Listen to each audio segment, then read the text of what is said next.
하나님 말씀 받겠습니다. 하나님 말씀 구약성경 1324페이지인데요.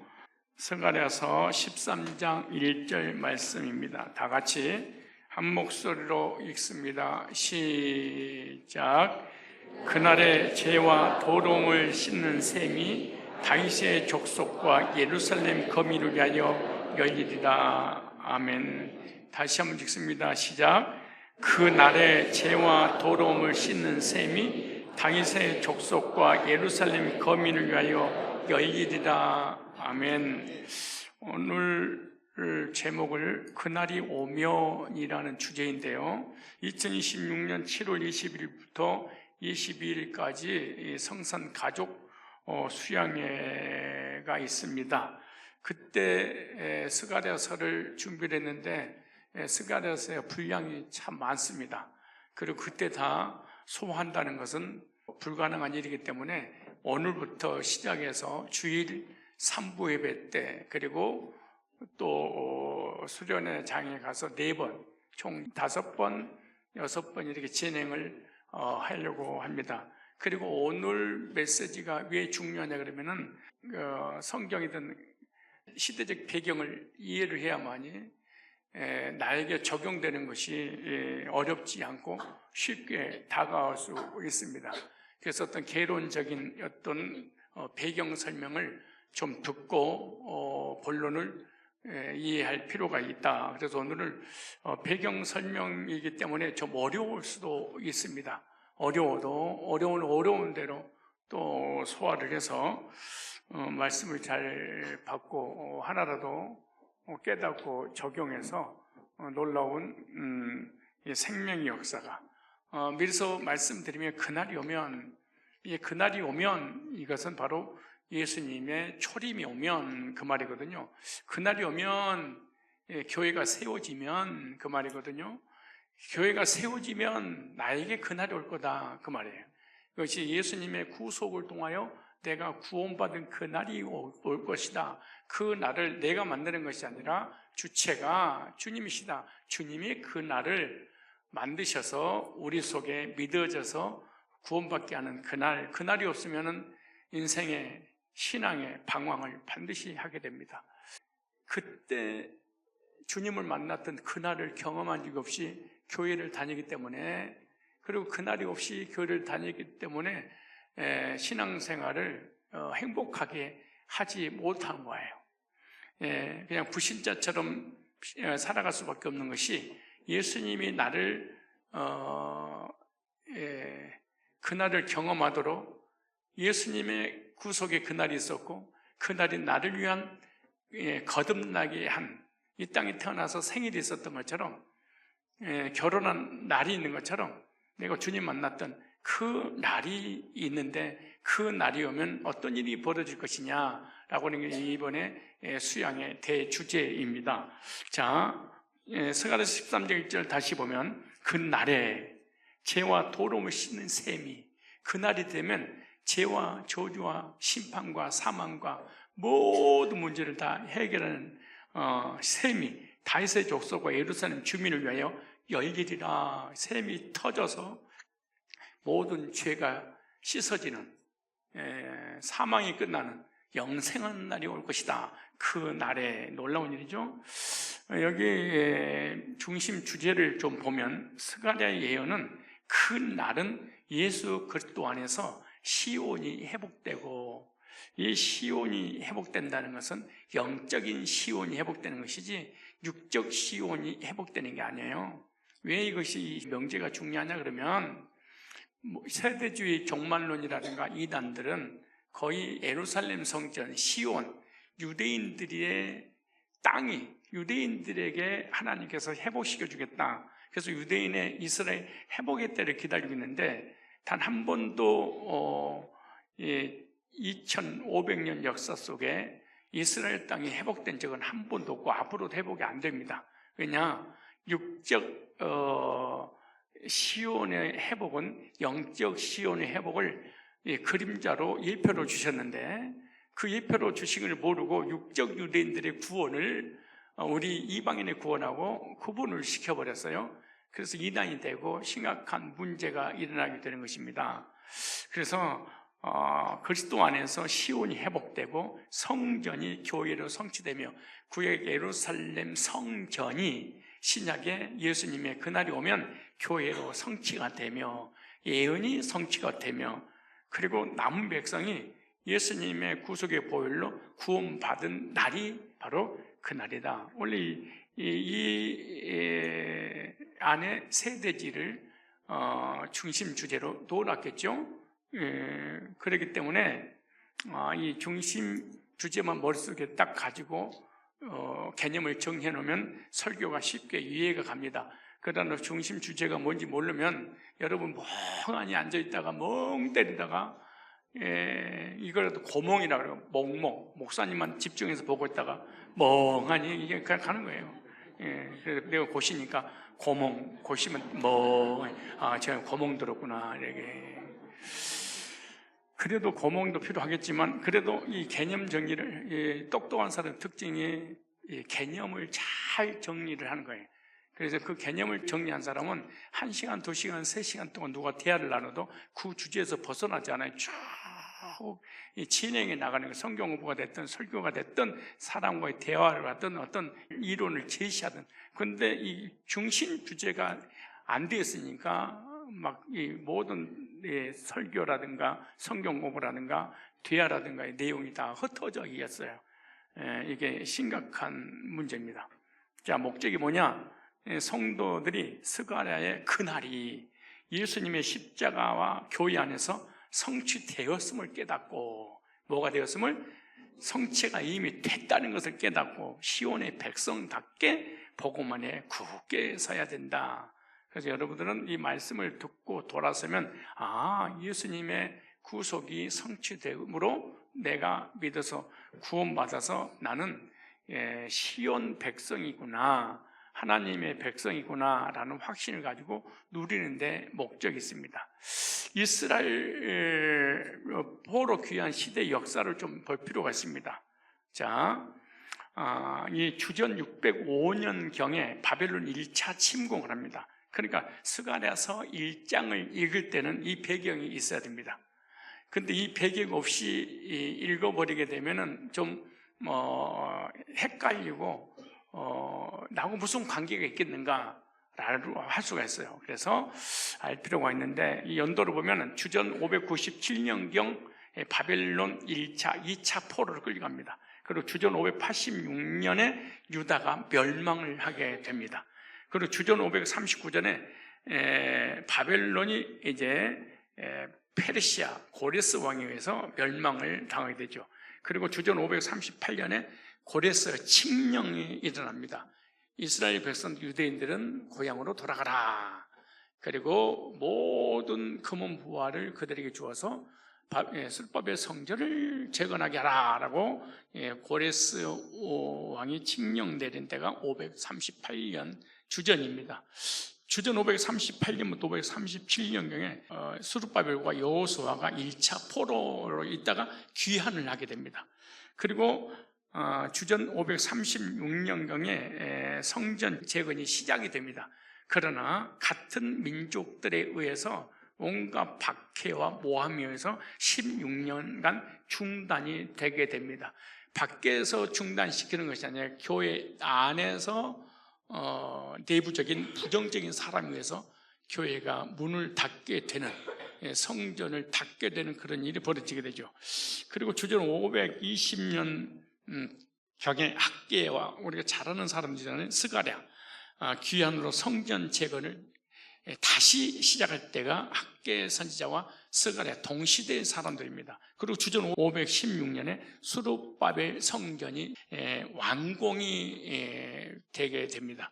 물론 솔로몬 성전하고 비교했을 때는 너무나 허접하겠지만 왜 수룹바벨 성전이 중요하냐 그러면 수룹바벨 성전을 통하여 메시아 그리스도가 오시기 때문에 그렇습니다. 자, 먼저 서론을 보면 이해를 해야 되겠는데요. 스가랴서는 바벨론 포로 이후 회복 시대에 주어진 말씀입니다. 포로 이후에 주어지는 메시지였다.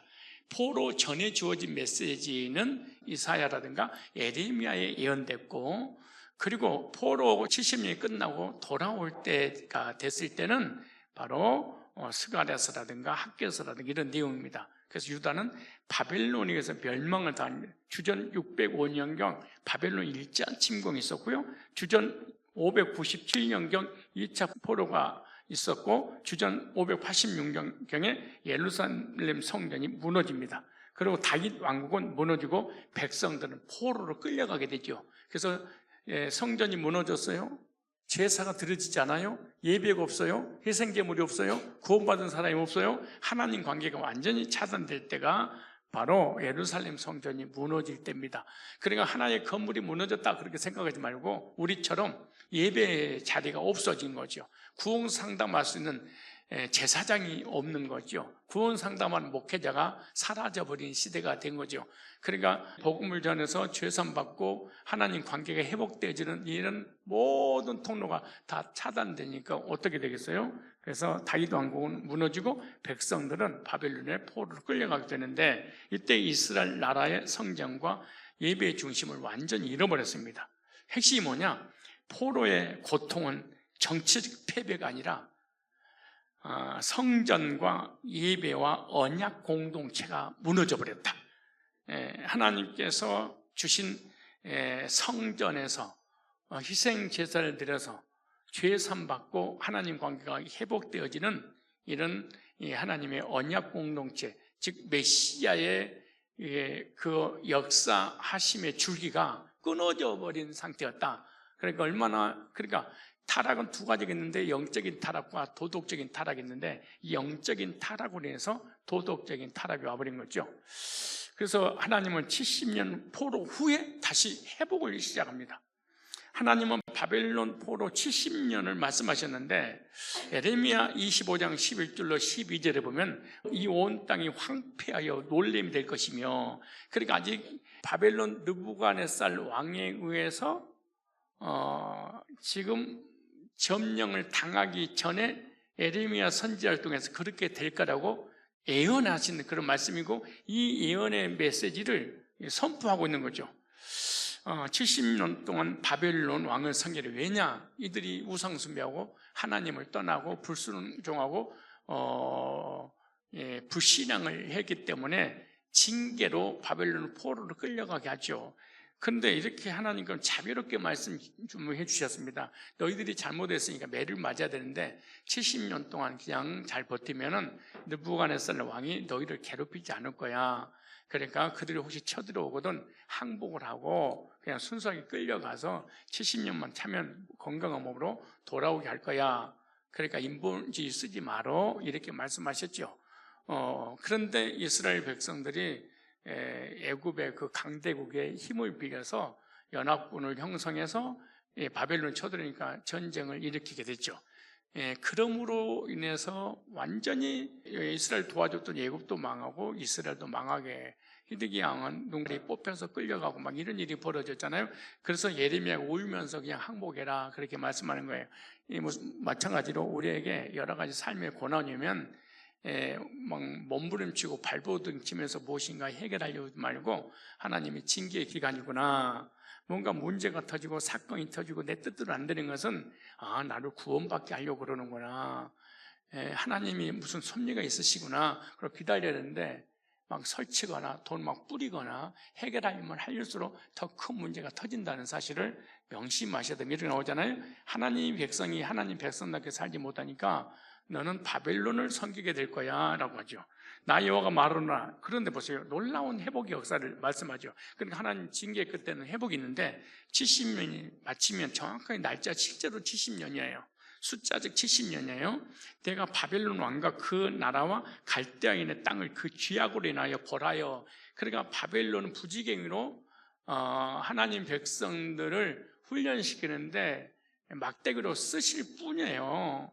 근데 그들이 기고만장하고 교만해서 자기들이 힘이 센 줄 알고 하나님 주권을 인정하지 않지요. 그래서 그들은 쓰임받고 난 다음에 결국 하나님에 의해서 또 다른 나라를 세워서 망하게 하는 거죠.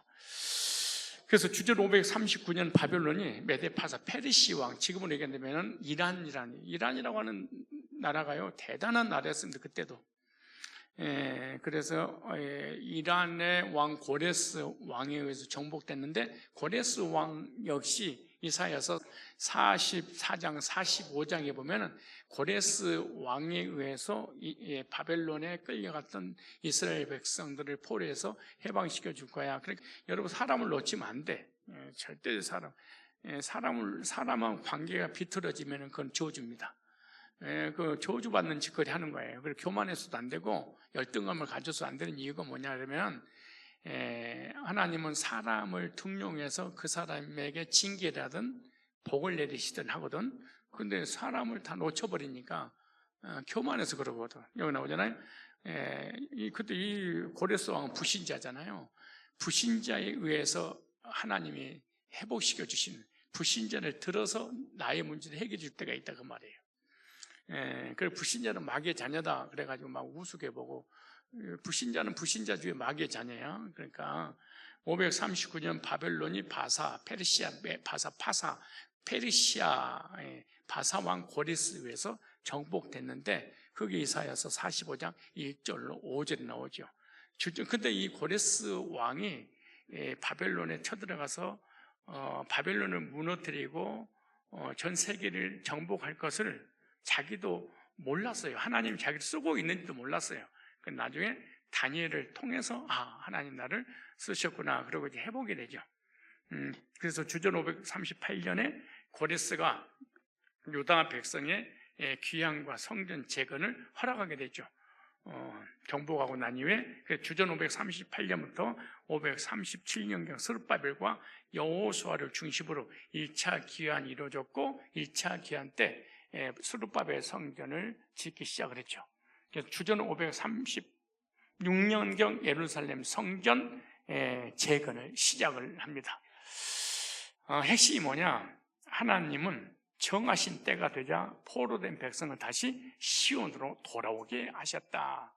이스라엘 땅을 시온이라고 합니다. 그러니까 잃어버렸던 땅을 다시 하나님이 찾아주신 거죠. 그러니까 뺏기는 것도 하나님이, 찾는 것도 하나님이, 우리의 모든 삶을 하나님이 하시는 거지. 근데 왜 우리 인간이 못 기다리고 못 참고 하나님이 안 계신 것 같고 응답을 안 하신 것 같고, 그런 이유가 뭐냐? 욕심 때문이죠. 다 욕심 때문이죠. 내가 무엇인가 다 하고 싶은 대로 다 돼야 되는데 안 되니까 화가 치미니까 하나님 계신 거예요, 안 계신 거예요? 그러니까 이 사람은 하나님 있는 게 아니고 하나님이라는 어떤 그림을 그려놓고 박스 속에 넣어놓고 내가 원하는 하나님을 믿고 싶을 때 끌어내서 보는 그런 하나님이죠. 제가 핵심만 읽어보겠습니다. 시작. 하나님은 정하신 때가 되자 포로된 백성을 다시 시온으로 돌아오게. 우리가 물질의 포로, 건강의, 질병의 포로, 사랑 관계의 포로, 자녀의 포로, 문제의 포로, 여러 포로 있죠. 그런데 하나님이 회복의 때가 반드시 때가 있는데 우리를 못 참아. 내가 원하는 대로 다 이루어야 되니까 욕심이죠. 그러나 돌아온 백성 현실은 여전히 무너져 있죠. 왜냐하면 예루살렘 성전을 황폐했어요. 아니, 여러분 지금 이란이 초토화되고 있잖아요. 근데 이란으로 누군가가 본국을 찾아서 갔더니 그 무너졌던 거 기가 막힐 거 아니에요? 예루살렘 왔더니 사람이 살 수 있는 땅이 아니야. 70년 동안 비어있는 땅이고 짐승만 득실거리는 땅이 된 거예요. 사람은 이미 다 포로로 끌려가 있는 상태 아니에요. 그렇게 폐허된 성전 재건은 방해로 또 중단까지 됐습니다. 그러니까 포로에서 해방받아서 돌아온 놈들 중에 또 이걸 갖다가 또 방해하고 이간질시키고 고소 고발해서 방해를 합니다. 그래서 주전 536년부터 520년까지 16년간 중단 또 됩니다. 그리고 백성들은 경제적으로 어렵고 영적으로 낙심했습니다. 영적으로 예배 드릴 때가 어디가 있어요? 죄 문제 해결할 때가 어디가 있어요? 하나님의 메시지를 받을 때가 어디가 있겠어요? 메시지를 받아야 교제가 이루어지는데 교제 나눌 때가 어디가 있어요? 그리고 포로에서 돌아오는데 경제적으로 뭐가 잘 먹고 잘 살 수 있는 어떤 조건이 없을 거 아니에요? 돌아왔지만 회복의 기쁨보다 현실의 무게가 컸습니다. 이와 같이 오늘 우리들도 세상에서 물질의 문제, 직장의 문제, 사업의 문제, 건강의 문제를 가지고 교회 와서 구원은 받았는데 현실은 암담하죠. 현실은 그대로 있는 거예요. 그렇잖아요? 내가 교회 와서 구원 딱 받으니까 갑자기 뭐 하늘에서 무슨 돈벼락이 떨어지고 갑자기 아내가 미스코리아로 바뀌고 남편이 무슨 성인으로 막 바뀌고 자비롭고 노하기를 더디하고 갑자기 이런 게 어디가 있어요? 신부는 바뀌었어. 고향으로 돌아오긴 왔어. 본향으로 돌아오긴 왔어. 근데 현실의 무게는 그대로 있는 거지. 그러니까 여러분 얼굴에 검은 국골이야 지금. 구원은 받았는데 삶은 진짜 수련회비가 없어서 못 가서 꼬달라니까 쪽팔려서 꾸지는 못하겠고, 현실이다. 현실의 무게가 크다. 구원을 받아도 이걸 인정하셔야 돼. 구원 받아도 얼마든 나의 삶은 옛날보다 심해질 수도 있구나 해서 생각해야 돼. 근데 왜 심해질 수 이렇게 생각해요? 여러분 어떤 집사님이 그러더니까 성상교 왔더니요 하느님도 안 돼요. 야, 네가 원래 안 됐던 거야. 성상교 왔더니요 취직이 안 돼요. 원래는 멍청했던 거잖아. 아니 왜 그래? 아니 성상교에 왔더니요 대학을 못 가. 원래 너 재수했잖아. 지금 무슨 소리야? 성상교 왔더니 몸이 아주 안 좋아져. 원래 네 몸 찌부둥했었어. 2시는 섬겨보자. 아니 1시는 섬겨도는 안 됐어. 어차피 무슨 소리를 하는 거예요? 지금 내가 서론이잖아. 얼마나 지금 많이 준비했겠어. 그러니까 한 문장 읽고 할 말이 사실은 10분씩 설명을 해줘야 돼. 그래야 여러분 내가 설명을 안 하면 우리가 이해하는 게, 여러분 우리 성도들이 똑똑한 게 아니야. 사실은 인정을 해야 돼 우리가.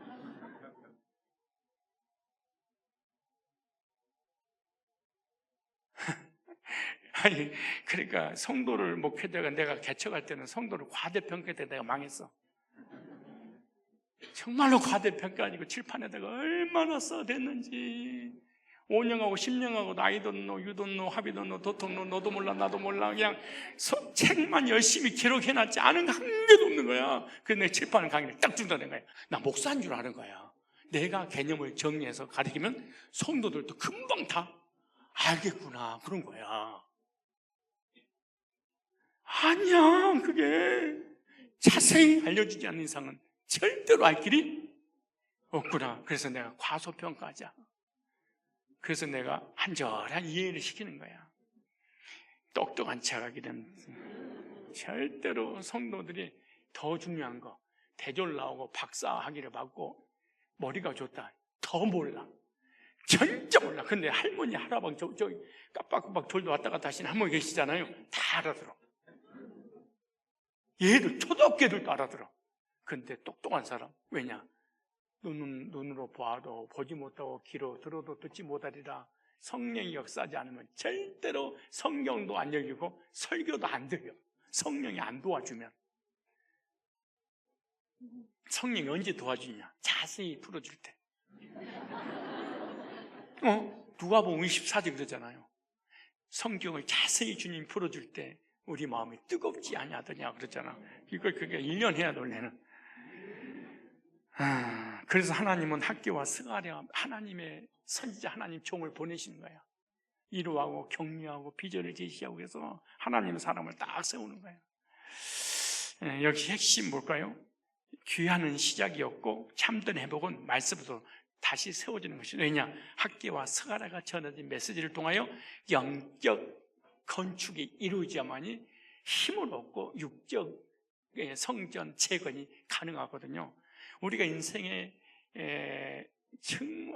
인생을 성공적으로 살고 싶다, 행복하게 살고 싶다, 말씀으로 내 영적 성전이 든든하게 세워져야지.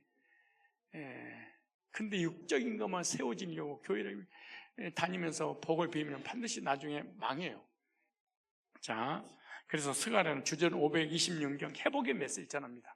회복의 메시지를 전하라고 비전을 제시하라고 하나님이 스가랴라 학교 선지를 세운 거예요. 그래서 스가랴는 성전 재건의 중단된 시대에 부름받은 거예요. 스가랴는 주전 526경부터 예언했는데 이때 다리오 왕 2년이라 이렇게 성경 기록을 학계도 같은 시대에 활동을 했습니다. 학계는 성전 재건을 강하게 촉구했습니다. 스가랴는 성전 재건을 넘어 메시아와 시온 회복을 이뤘죠. 학계는 계속 성전 건축에 포커스를 맞췄어. 근데 스가랴는 이 육적 성전의 재건을 통하여 영적 성전 재건을 위하여 메시아가 올 것이다. 그래서 이 스가랴에서는 거의 예수님에 관한 이야기야. 스가랴에서는 그 학계는 스룹바벨 성전을 건축하는 일에 헌금을 해야 될 거 아니겠냐. 만약에 헌금하지 않으면 네 집구석에 되는 것이 하나도 없을 거라고 주님께서 메시지를 받아서 선포를 하죠. 핵심, 학계가 성전 재건을 외쳤다면 스가랴는 그 성전 회복의 구속사적인 의미를 보여주고 있는 거예요. 그래서 육적 성전을 통해서 진정한 성전이 뭐냐 그 말이에요.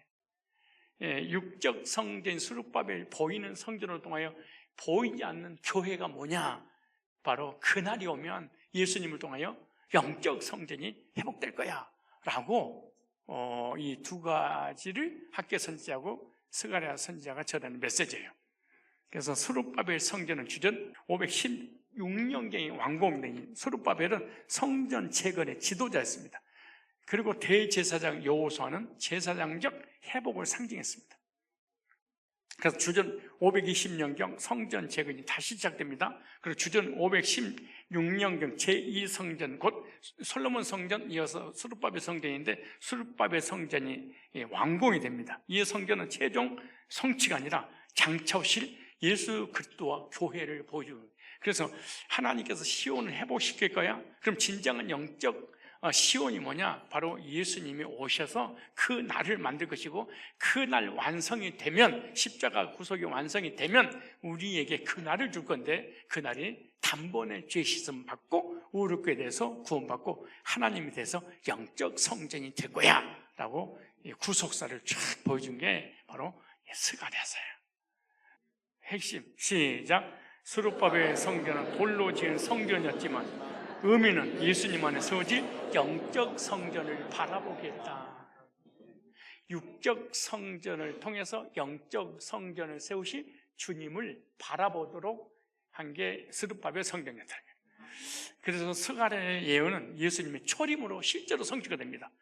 스가랴 9장 9절에 나귀 새끼를 타고 오시는 왕을 예언했죠. 이 육적 성전에서 영적 성전을 세우신 바로 누구? 메시아, 예수님이 나귀 새끼를 타고 겸손한 왕으로 올 거야 라고 시온에 따라 크게 기뻐할 때다, 예루살렘에 따라 즐거이 부를 때다. 보라, 네 왕이 네게 임하나니 그는 공의로우시며 구원을 베풀며 겸손하여 나귀를 타나니 나귀의 작은 것 곧 나귀의 새끼니라. 예수님이 나귀 새끼를 타고 예루살렘 입성할 것을 이미 예언했죠. 그리고 550년 600년 가까이 돼서 예수님 오셔서 스가랴 9장 9절을 이루리라 하심이라 라고 이루는 사건이 그 예언 성취가 나오죠. 그래서 예수님은 예언대로 그대로 이루어졌는데, 마태복음 21장 4절 5절에 이는 선지자로 하신 스가랴 9장 9절에 하신 말씀을 이루려 하심이라 일렀으되, 놀라운 일입니다. 그래서 구약은 예언, 신약은 성취, 성취 등을 나타내 적용, 거듭남, 구원, 그날 이렇게 말하는 거예요. 시온에 따르게 되기를. 근데 사실 스가랴서가 보통 어려운 책이 아니에요. 환상을 보고 썼기 때문에. 요한계시록, 에스겔서, 그리고 다니엘서, 그리고 스가랴서. 이것은 사실은 어렵지는 않습니다. 어렵지는 않지만 풀어주지 않으면 어려워지게 되는데 환상을 통해서 봤기 때문인 거예요. 근데 다 구속사에 관한 얘기예요. 보세요. 네 왕이 네게 임하나니 그는 겸손하여 나귀 곧 멍에 매는 짐승의 새끼를 탓도다 하였느니라. 예언이 성취됐어요. 이게 그렇게 성취가 되면 어떤 일이 벌어지냐? 죄와 도름을 씻는 셈이 열릴 것이다 라고 예언했어요. 스가랴 13장 1절에 그 날에 예수님이 이 땅에 오셔서 구속을 이루시는 그 날에 사도행전 2장에 성령이 오셔서 거듭나게 하는 그 날에 복음을 전해서 그 복음이 믿어져서 구원받게 되는 그 날에 죄와 도름을 씻는 셈이 다윗의 족속과 예루살렘 거민을 위하여 열리리라 이렇게 말했어요. 이 말씀은 예수님의 십자가로 완전히 성취가 됩니다. 600년 후에 오셔가지고 여기 핵심이 뭐냐? 스가랴의 그날은 예수님의 십자가에서 죄 씻은 셈이 열리는 구원의 날이다. 샘물과 같은 보혈은, 그래서 그날은 예수님 십자가에서 죄 씻은 날이 확 내 심령 속에 열리는 날. 근데 시온이 회복돼야 되거든요. 시온이 회복된다 말은 예수님 구속의 말씀이 있는 그런 교회에 와야만이 단번에 죄를 씻는 날이 와. 그런데 시온이 회복되지 않는 그런 교회는 평생 교회를 다니는 구원을 못 받아. 왜? 회복이 안 되니까 복음이 전해질 수가 없어. 그래서 복음 지식 안 돼. 그 어떻게 죄 씻음 받고 그날을 경험하게 되겠어요? 그래서 스가랴 시대의 흐름은 구속사제로 교회 회복을 보여주는 거예요. 주전 잘 메시지를 좀, 개념을 좀 정리하세요. 어떤 패턴을 좀 이해를 하셔야 돼요. 제가 스가랴의 이야기를 쭉 설명하잖아요. 그 스가랴 메시지를 통해서 구속사적인 메시아 예수의 원리를 뽑아냈잖아요.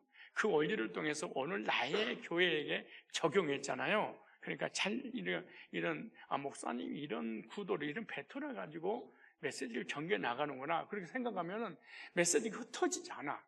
주전 586년 성전 붕괴, 인간의 죄와 심판을 보여주는데, 성전이 무너진 건 단순한 건축물의 파괴가 아닙니다. 하나님과 하나님 백성들의 관계가 무너졌어요. 관계가 무너져버려요. 그래서 육적 성전의 파괴, 회복은 하나님과 회복이고, 파괴되는 것은 하나님과 관계 회복됐어요. 왜냐하면 죄 문제를 해결했으면 제사가 안 돼버리니까. 제사장이 있어야지 제사를 드리고, 제사를 드려야만이 짐승의 피를 흘려서 죄가 씻음 받게 되고 성령의 생수가 넘쳐나서 구원을 받게 되잖아요. 그러니까 아주 이 보이는 성전도 너무나 중요한 거죠. 그러니까 이 예배도 무너져 버리는 거죠. 왜? 아니, 성전에서 예배를 드려야 되잖아요. 예배는 뭐가 있어야 돼? 속죄 제물이 있어야 되잖아요. 속죄란 말이고, 죄인의 죄 문제를 해결할 수 있는 속죄제사가 있어요. 속죄제사가 없어져 버려. 구약에는 속죄제사, 죄 문제 해결하는 거잖아요. 예배가 무너졌어. 언약 백성의 정체성이 흔들렸어. 하나님의 관계 속에서, 하나님 자녀잖아요. 그 정체성이 사라져버렸어요. 이것은 죄로 인해서 하나님께 나아갈 수 없는 인간의 상태를 보여주는 거예요. 여기 핵심 볼까요? 시작. 무너진 성전은 죄로 인해 무너진 인간과 공동체의 모습을 보여주고 있다.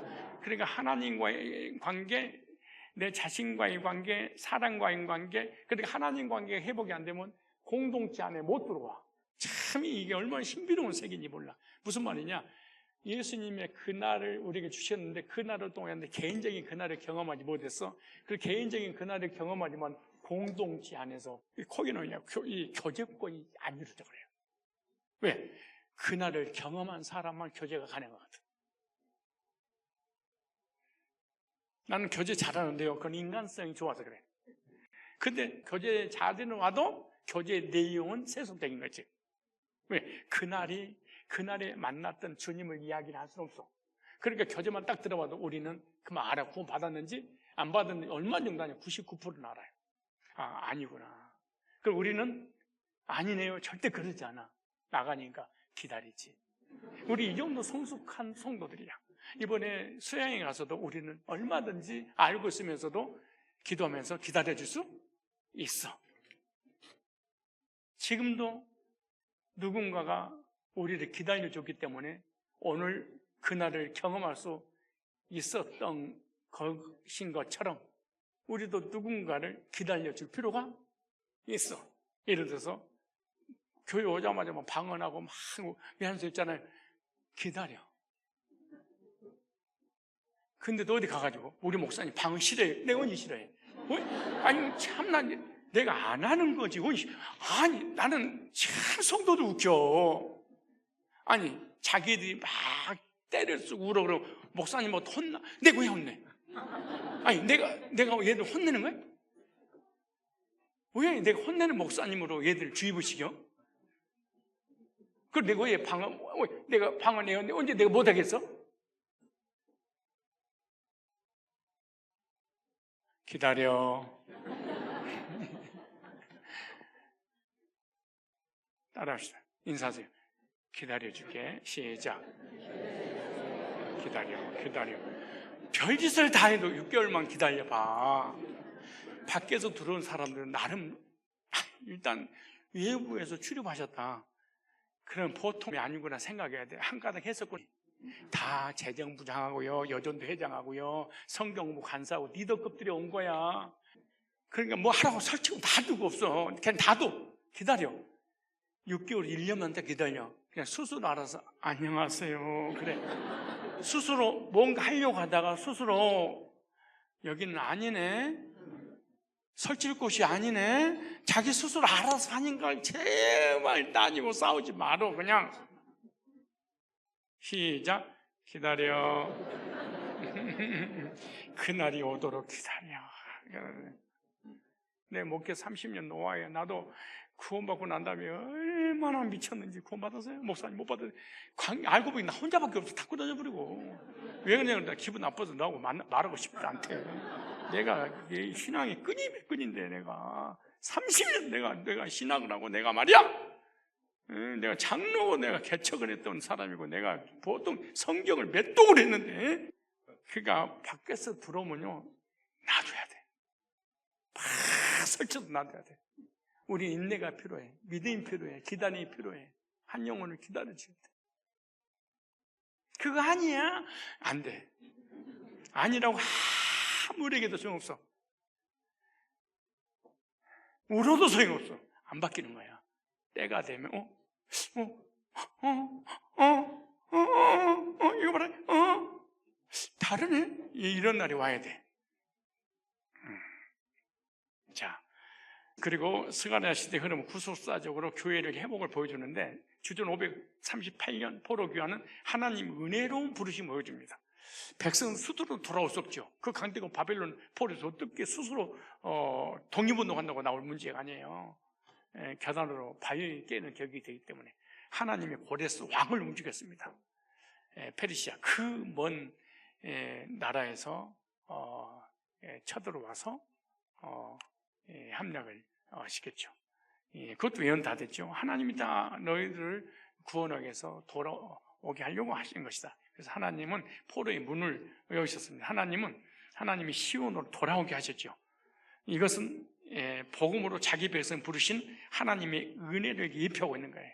그러니까 이스라엘 백성들이 바벨론을 포로 끌려가 스스로 나올 수 없어 하나님의 역사로 고레스를 움직여서 고레스에 의해서 해방돼서 복음으로 돌아온 것처럼 우리의 영혼의 구원도 우리 인간의 행위로는 절대로 구원받을 수 없다. 죄나 저주나 사망과 심판과 사단의 권세 아래서는 우리 스스로 나올 수 없다. 오직 하나님께서 은혜로 우리를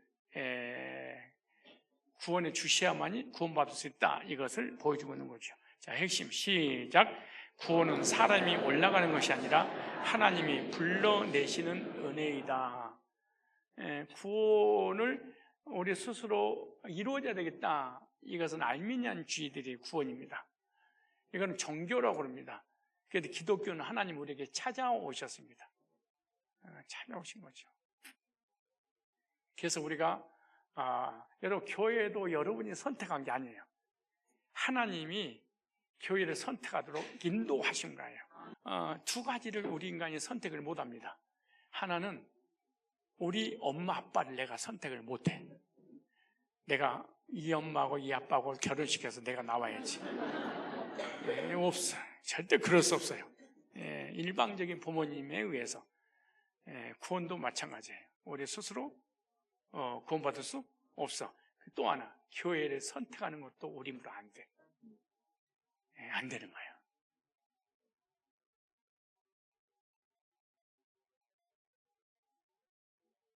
하나님 교회를 갈 수 있도록 정착시켜 주신 것입니다. 그리고 주전 520년 스가랴 예언은 참 회복의 영향을 보여주는데, 참 회복이 뭐냐? 성전 건물만 다시 짓는 것이 아닙니다. 하나님이 시온에 돌아오리라 이렇게 말. 그러니까 스룹바벨 성전이 회복되면 하나님이 떠났다가 성전이 건축이 되니까 다시 하나님이 거기로 돌아오는 거지. 마찬가지예요. 하나님을 떠난 우리 인간들이잖아요. 하나님 떠나서 하나님 광이 차단됐어. 그럼 우리들도 하나님씩 떠나버렸어. 근데 회복된 예수님의 그날의 구속을 통해서 우리가 구원받게 되면 하나님 우리에게 다시 찾아오시세요. 복음 있는 사람을 하나님 찾아오시는 거예요. 그래서 죄와 도름을 씻는 셈이 그날이면 열리게 될 것이다. 그 남은 백성이 세워지는 것이요. 이 남은 백성이라고 할 때 쫓겨난 자 이런 의미가 있거든요.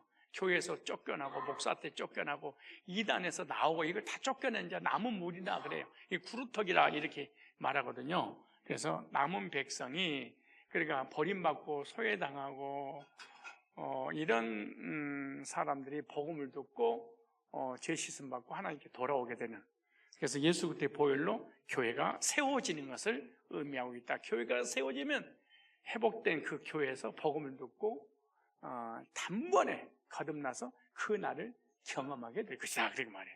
핵심입니다. 시작. 스가랴의 회복은 성전 재건에서 시작되지만 십자가와 교회에서 완성된다. 놀라운 일입니다. 그래서 구약은 예표, 신약은 성취, 오늘 우리에게는 적용. 그래서 그날 놀라운 일입니다. 이렇게 서론이 이렇게 은혜스러우면 본론은 어떻게 몰라. 그날이 오면 예수 그리스도 안에서 성취된 날. 아까 서론의 부분에 제가 요약을 좀 했으니까 이제 쉽게 얘기할 거예요. 1번만 읽겠습니다. 시작. 그날이 오면은 예수 그리스도 안에서 성취된 날이다. 그날이 오면 예수 그리스도의 성취된 날. 구약의 그날은 메시아의 날입니다. 무슨 날? 메시아. 이스라엘 백성은 스룹바벨 성전이 회복되는 그날. 그날이 되면 제사가 회복되고, 제사가 회복되니까 그날에 하나님이 거기에 오시겠죠. 와가지고 뭐 하는 거예요? 제사를 받으시고 다시 과거의 그 영광을 회복시켜 준다는 얘기죠. 그날의 죄와 도름을, 그날의 히브리어로 바이옴 하우라는 단어입니다. 그날, 단순한 하루가 아니라 하나님이 역사하시는 특별한 날. 크로노스가 있고 카이로스가 있잖아요. 그래서 그날은 크로노스입니다. 근데 하나님이 그 크로노스에 개입하는 날, 구속에 인을 치는 날, 이 날을 특별한 날, 카이로스의 날, 하나님이 나를 만나 주시는 날, 이 날이 특별한 날을 얘기하는. 그러니까 그날, 그러니까 몇 월 며칠 몇 날 그런 얘기 아니고 하나님이 개입하시는, 구원받게 하시는 섭리의 날, 특별 은총을 받는 날, 그 말. 여러분들도 태어난 날이듯이 영적으로 특별하게 하나님이 개입하셔서 죄사함을 구원받게 했던 그 날, 하나님이 크로노스 시간이 쭉 흘러가는데 카이로스가 개입해서 그날을 딱 맞는 날, 그걸 특별한 날, 바이옴 하후 이런 단어입니다. 그래서 하나님이 자기 백성 회복시키는 날이며 죄인을 살리는 은혜의 날입니다. 죄사함 받는 날, 주의 말씀 받은 그날 참 기쁘고 복되도다. 이 기쁜 날 못 잊어서 온 세상에 전하노라. 기쁜 날 주 나의 죄 다 씻은 날, 은혜 받은 날, 구원 받은 날, 거듭난 날, 하나님이 나에게 찾아오시는 그날, 이 날이 바이옴 하우. 니하오뭐? 하우. 그래서 이번에 수양에는 방방 뜨지 않고 이렇게 공부를 해서 하나씩 개념을 정리해 줄 거예요. 옛날처럼 막 전국에서 당연히 만날 것인데 뭘 그것도 안 부른다는 건 아니야.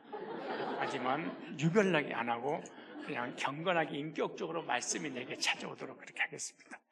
그래서 하나님이 언약을 이루시는 날, 즉 메시아, 대부분 수련회 그러면 막 뒤집어지고 엎어지고 막 입신하고 손 늘어나고 발가락 늘어나고 코가 세워지고 눈이 쌍꺼풀 되는 날, 막 그런 날로 생각하는데, 우리는 그런 날 있어도 하나님 앞에 없애달라고 할 거예요. 하나님이 언약을 이루시는 날, 즉 메시아를 보내시는 날, 그 말이에요. 특별한 날, 크로노스 시간에 카이로스라고 하는 하나님이 이 땅에 오시는 날, 그 말이에요.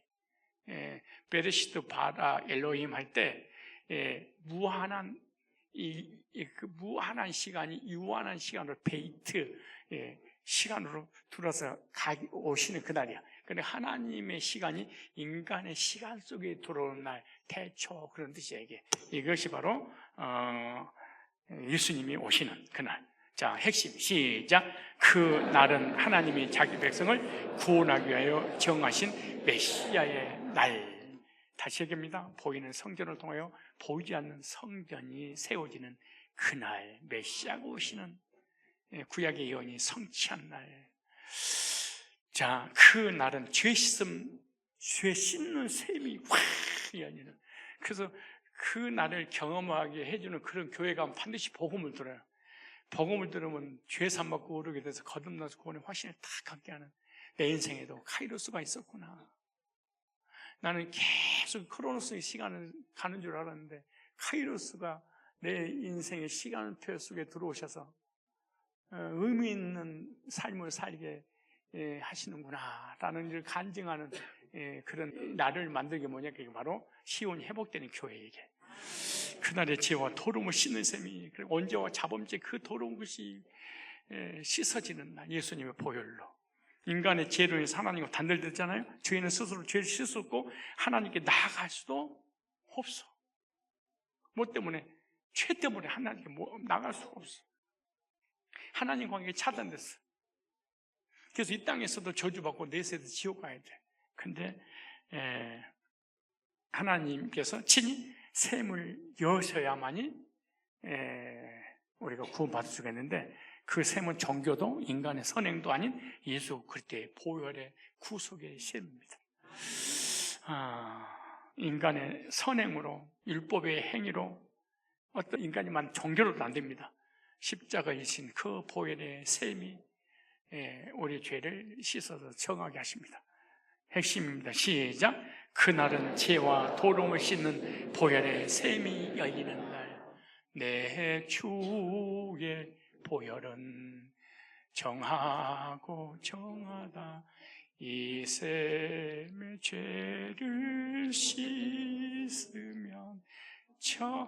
내가 이 찬양 부를 때 이 머리가 막 이렇게 승천하는 거 봤어요? 짜자자자자자자자 하는 거 나만 느끼는 거야. 아, 그런 거야. 무슨 소리야? 그러니까 여러분들도 내가 가끔가다 이렇게 애들이 한 건 이유는 왜 그러냐 그러면 새신자들이 무슨 말씀이 솔직히 모르겠대. 근데 가면서 꼭 그래. 또 올게요. 그래. 그 희한하대. 그래서 어떤 말씀에 은혜 받았어요? 그랬더니 은혜라는 단어도 어려워서 몰라. 재밌어요. 시간 가는지를 모르겠어요. 그래서 내가 가끔가다 새신자 2명이 오늘 또 왔잖아요. 그래서 이렇게 이거 할 거 없어요. 목사가 재밌구나. 그런데 그래서 그날은 시온이 회복되는 날입니다. 나 여호와가 말하노라. 내가 시온에 돌아왔은즉 예루살렘 가운데 거하리니. 내가 시온에 돌아왔은즉 하나님 다시 시온 가운데 거하신다. 스룹바벨 성전이 회복됐잖아요. 제사가 회복됐잖아요. 그래 하나님 관계가 회복됐어요. 하나님 돌아오는 거예요. 무너진 예루살렘 회복되고 흩어진 백성이 다시 모이기 시작한 거예요. 여러분, 신약에도 그리스도 안에서 시온이 회복되면 하나님이 전국에서 전 세계에서 흩어져서 교회를 떠났던 사람들이 막 돌아오리라 그래. 얼마나 놀라운 일이야. 나 하나님 안 믿어, 예수 안 믿어, 신앙 떠날 거야. 목사가 썩었어, 교회가 썩었어, 장로가 썩었어 그러고 시험 들어서 교회를 떠났는데 시온이 딱 회복되면 그래 다 다시 돌아온대. 바로 너야. 그래 하나님 만나서 회복의 날을 경험한대. 얼마나 놀라운 일이야. 그런 교회가 막 기도하고 막 예배드리고 막 헌신하고 충성하고 전도하고 성경하고 설칠 게 아니고 주님이 찾아오시도록 시온 교회를 다 만들어놔야 돼. 샘물이, 보혈의 샘이 터지는 구속의 복음이 준비가 딱 되면 하나님 막 보내주는 거예요. 흩어진 백성이 다시 내가 모이게 하리라. 왜냐? 시온이 회복되면 하나님 보내버려. 하나님 백성들 흩어졌던 방황했던 교회 예루살렘 떠났잖아. 다 그냥 흩어졌잖아요. 다 모이게 하리라. 내가 하나님 다 불러온다네. 그 중에 한 사람이 여러분들인 줄로 저는 믿습니다. 예배가 회복되고, 여러분 예배 회복되죠? 말씀 회복되죠?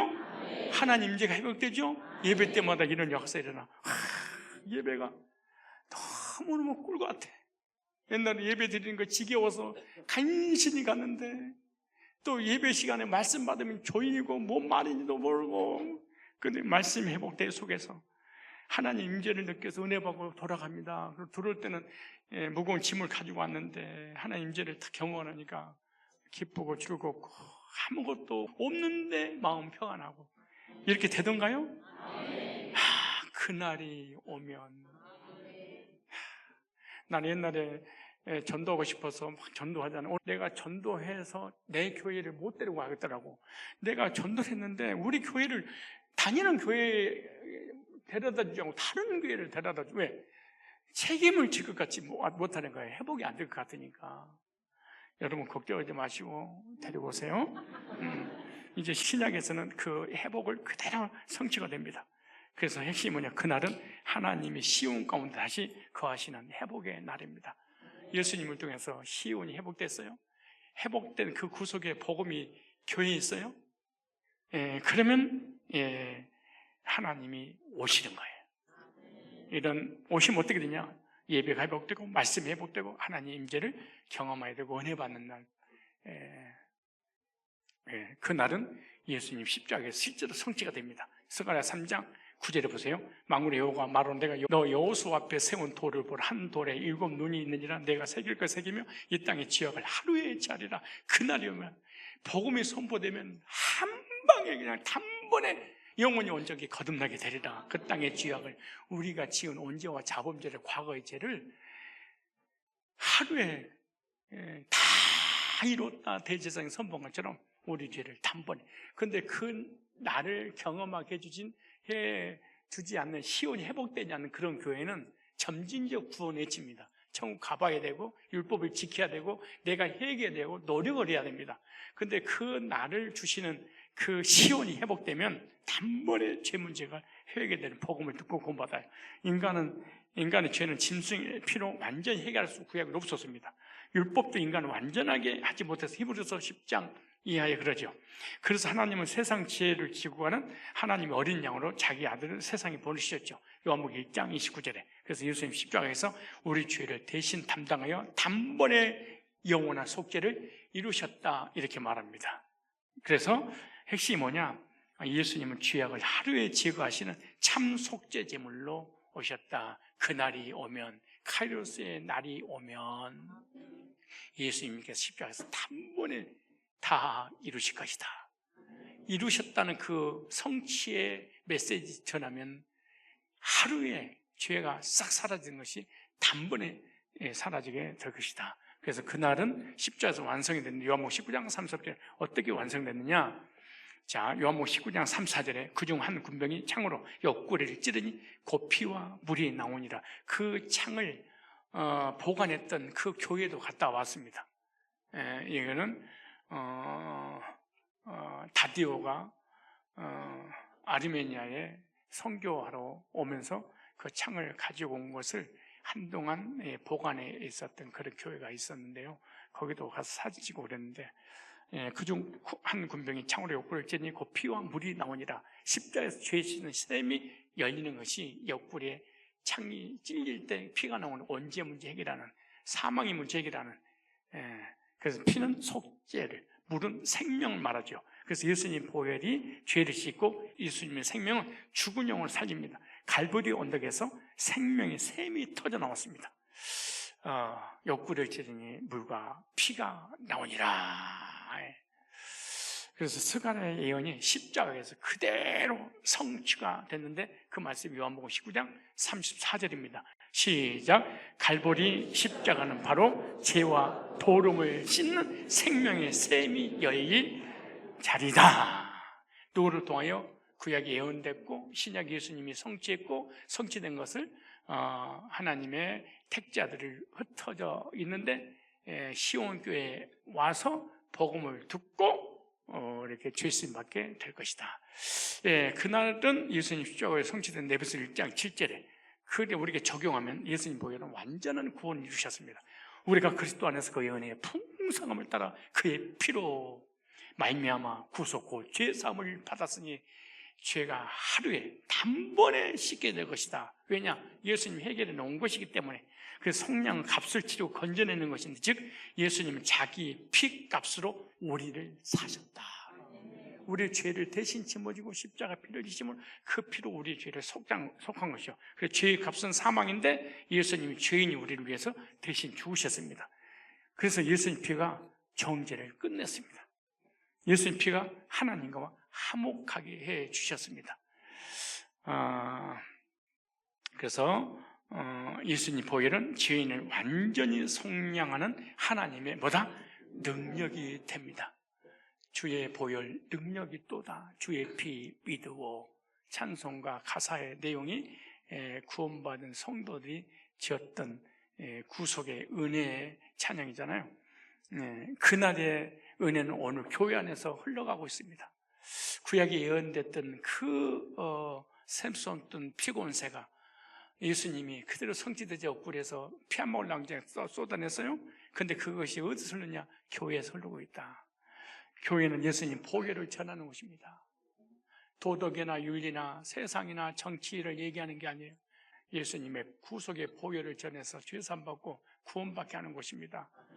교회의 중심은 십자가입니다. 교회의 능력은 보혈입니다. 교회는 죄사함의 복음을 선포해야 됩니다. 교회는 사람의 철학을 전하거나 종교적 행위만 가르치는 곳이 아닙니다. 교회는 예수님의 피를 전하는 곳으로, 보혈이 없는 교회는 생명이 없고 생명이 없기 때문에 구원의 역사가 일어나지 않습니다. 내 주의 보혈은 정하고 정하되 이 셈의 죄를 씻으면 정하게 되겠네. 주의 보혈 능력이 또다. 시작. 참 교회는 예수님의 보혈을 전하는 시온의 교회이다. 회복된 시온 교회는 어떤 곳이냐? 십자가의 구속의 보혈을 전해서 단번에 영혼이 온전히 거듭나서 카이로스라는 그날을 만들어주는 교회입니다. 교회는 생명수가 흐르는 영적 성전입니다. 구약 성전은 예표서예요. 신약 성전은 교회예요. 주 안에서 성전이 되어가고, 에베소 2장 21절에 구원받은 성도들이, 예정된 성도들이 복음 듣고 계속 구원받잖아요. 그래서 영적 성전이 지금 건축되어 가고 있는 거예요. 그 안에 건물마다 서로 연결해 주 안에 서로 성전이 되어가고, 그래서 하나님은 교회 가운데 거하시고 또한 성령님이 교회 가운데서 역사하십니다. 생명수가 교회에서 흘러가서 목마른 영혼이 교회로 나오게 되어 있습니다. 교회는 하나님이 거하시는 생명의 샘 같은 영적인 성전이 바로 교회입니다. 그 성산교회는 회복된 시온성과 같은 교회가 되어야 될 줄로 믿습니다. 성산교회는 예수님 보혈을 전해야 됩니다. 성산교회는 죄 사함의 복음을 선포해야 됩니다. 성산교회는 남은 백성이 모이는 시온이 되어 흩어졌던, 잃어버렸던 하나님의 예전된 백성들이 와서 복음 듣고 그날을 경험하게 해야 됩니다. 성산교회는 생명수를, 복음의 영생수를 흘려 보내는 교회로 사명을 감당해야 됩니다. 그리고 이단 가운데 있는 영혼도 스라가스라 보면 이단에서 돌아오는 얘기 많이 나오는데요, 이단 가운데 있는 영혼도 돌아오게 해야 됩니다. 이단 가운데 있는 영혼이 돌아오려고 어떻게 했냐? 이단이 무엇이 잘못됐는지 알려주고, 그럼 바른 진리가 무엇인지 알려주고, 그래서 구원받게 해야 돌아옵니다. 그래서 낙심한 영혼이 회복되는 교회가 되어야 됩니다. 예배 때마다 보혈의 능력이 나타나야 되고요, 예배 때마다 보혈의 능력이 나타나려면 어떤 해야 되냐? 복음이 전해져야 됩니다. 그래서 성산교회는 스가랴가 예언한 회복된 시온처럼 예수님 보혈과 복음이 흐르는 생명샘 같은 교회가 되어야 될 줄로 믿습니다. 두 번째는 그날이 오면 그날에 하겠습니다. 기도하겠습니다. 거룩하신 하나님 아버지, 오늘 스가랴 말씀을 통하여 그날이 오면 시온이 회복되면, 예루살렘의 성전이 회복되고 끌려갔던 흩어졌던 포로들이 돌아와서 제사를 드리고 하나님 만나서 하나님 관계가 회복되었던 이 놀라운 이 스토리들은 바로 예수님이 이 땅 오셔서 성취가 십자가에서 성취함으로 그 보혈을 통하여 구원받은 백성들이 모이는 이런 성산교회가 되어져서 성산교회를 통하여 복음이 증거될 때마다 많은 영혼들이 샘물 같은 보혈로 죄스 맞고 어렵게 돼서 단번에 온전케 되어 거듭나서 카이로스라는 그날을 경험하여 하나님의 놀라운 자녀로 회복되어 정체성을 가지고 살아갈 수 있도록 은혜를 베풀어 주실 뿐만 아니라 우리를 또 그날을 경험했다면 그날을 경험하게 하도록 계속해서 복음을 준비하여 전해서 그날을 경험하게 해주는 메신저들이 다대로 인도하여 주옵소서. 이번 수련회를 통하여 한 사람 빠짐없이 그날을 경험할 수 있도록 성령님 인도하여 주시옵시고 우리의 마음의 문을 열어주시고 메시지가 우리의 심령 속에 잘 박힌 못처럼 바뀔 수 있도록 은혜를 베풀어 주시옵소서. 예수님의 거룩하신 이름으로 기도드리옵나이다. 아멘. 이제는 우리 주 예수 그리스도의 구속의 은혜와 하나님 아버지의 크고 놀라우신 사랑하심과 성령님의 교진도 역사 충만케 하시는 은총이 예수 그리스도의 보혈로 죄 씻음 받고 그날을 경험하여 단번에 영혼이 온전케 되어 거듭나 하나님의 자녀로서의 정체성을 가지고 살고자 믿음 갖고 돌아가는 머릿속엔 정귀한 주의 백성들 위해 이제로부터 영원토록 항상 함께 있을지어다. 아멘.